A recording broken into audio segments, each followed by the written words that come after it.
چونکہ آپ ایک باقاعدہ روحانی معالج ہونے کے ساتھ ساتھ ایک طبیب بھی ہیں، تو آپ روحانی روح کو ہی ٹھیک کرتے ہیں، روح کو ٹھیک کرنے کے حوالے سے ارشادات فرماتے ہیں، تو جسم کو بھی ٹھیک کیا جائے کہ جسم اگر ٹھیک ہوگا تو روح کی طرف بڑھیں گے۔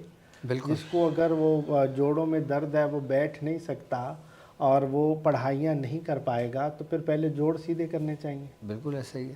تو وہ جوڑوں کی بیماری کے حوالے سے کوئی آپ نسخہ ارشاد فرمائیے گا۔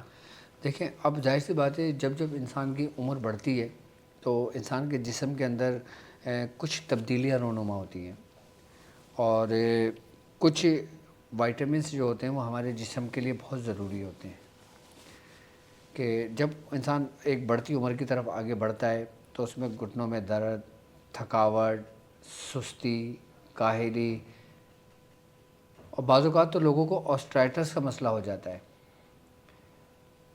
ہڈیوں میں باقاعدہ طور پہ جو لعاب ہوتا ہے اس کی افزائش رک جاتی ہے، سوکھنے لگتا ہے، درد کی شدت بڑھ جاتی ہے، اور کل نساء کا درد ہو جاتا ہے۔ اب وہ درد کافی لوگ اس چیز میں وہ ہیں کہ جن کا کولوں سے درد چلتا ہے اور نیچے کی طرف چلتا ہے، اس میں بڑے پریشان ہوتے ہیں، بڑی اذیت ناک درد ہوتا ہے۔ وہ ہر قسم کے دردوں کے لیے میں ایک نسخہ آپ کو لکھوا رہا ہوں، آپ لکھیں۔ مجھے پین دیں، قلم دیں۔ میں سب سے پہلے آپ نے لینا ہے سورنجان شیریں۔ سورنجان شیریں، سورنجان تلخ، ٹھیک ہے۔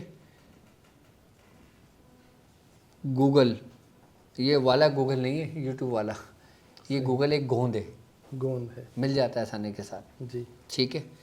اچھا، اس میں لینا ہے ازگن ناگوری۔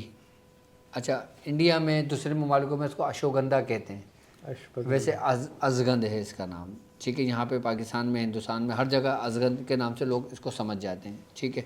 اچھا، کرنا یہ آپ نے کہ آپ نے 10 تولہ سورنجان شیریں لینا ہے، 5 تولہ سورنجان تلخ لینا ہے، 5 تولہ آپ نے گوند لینا ہے، ٹھیک ہے، اور 10 تولہ آپ نے ازگن ناگوری لینا ہے۔ آپ نے ان چاروں صفوف کو پیس لینا ہے۔ پیسنے کے بعد اگر آپ شوگر کے مریض نہیں ہیں، اگر آپ شوگر کے مریض ہیں یا کوئی بلڈ پریشر کے مریض ہیں، کوئی ایسا مسئلہ ہے، تو آپ اس کو کیپسول بھر کے صبح شام ایک کیپسول کھائیں، فائدہ دے گا۔ اگر آپ چاہتے ہیں کہ آپ کو کیپسول نہیں ملتے آسانی کے ساتھ، تو آپ اس کا پاؤڈر بنا لیں، اور اگر شوگر نہیں ہے آپ کو تو تقریباً 10 20 30 تولہ یعنی کہ 300 گرام ہی آپ نے اس میں مصری ملا لینا ہے، اور ملا کے اس کو صفوف بنا کے پورا تیار کہ جار میں رکھ لینا ہے۔ آدھا چمچہ صبح شام دودھ کے ساتھ یا پانی کے ساتھ اس کو پھاک کے پئیں۔ شاہ صاحب 40 روز میں وہ بندہ دوڑے گا، سبحان اللہ، کہ جو درد سے چل رہا تھا خالی، مطلب دوڑنا چاہے تو دوڑے گا۔ بالکل، سبحان اللہ، سبحان اللہ۔